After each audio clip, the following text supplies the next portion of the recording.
short video on installation of a headliner for 1975 and other 70s Camaros. As you know, the headliners on these are one piece. They were probably fiberboard on the inside next to the roof, and they come unglued and the vinyl falls apart. So I got this new one. The inner side is a heavy plastic. It's probably 3/16 thick. It's not very flexible and it's difficult to work with. What I decided to do was, up in this area here, there's going to be there'll be a small triangle, one on each side, where you push, there's a spring on the other side of this sun visor mount. Push that through.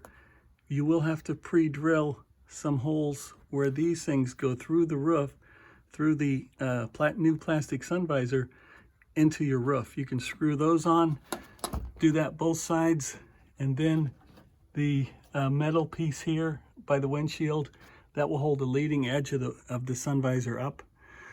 Of the new headliner up. Then your headliner is going to be hanging down like this.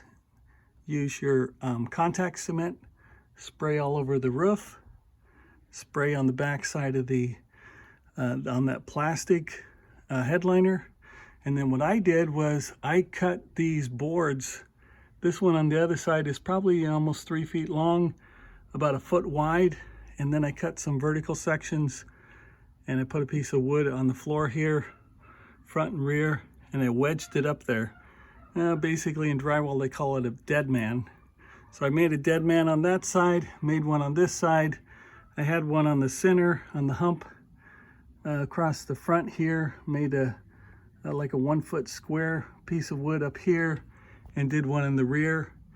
And I wedged the new headliner up really tight, left it overnight, just took it down, and it looks like it's holding.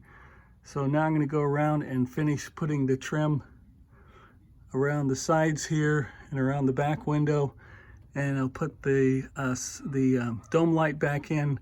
Hopefully my new headliner is going to be glued in good, and it's going to hold it into place. Anyway, I hope this helps out some other guys. It's a really difficult thing if you've never done it before. Anyway, try the deadman method. Get some good contact cement and put the front in first. Go ahead and screw it on, tighten it up, and then glue, then the deadman, and then leave it like 24 hours. Good luck.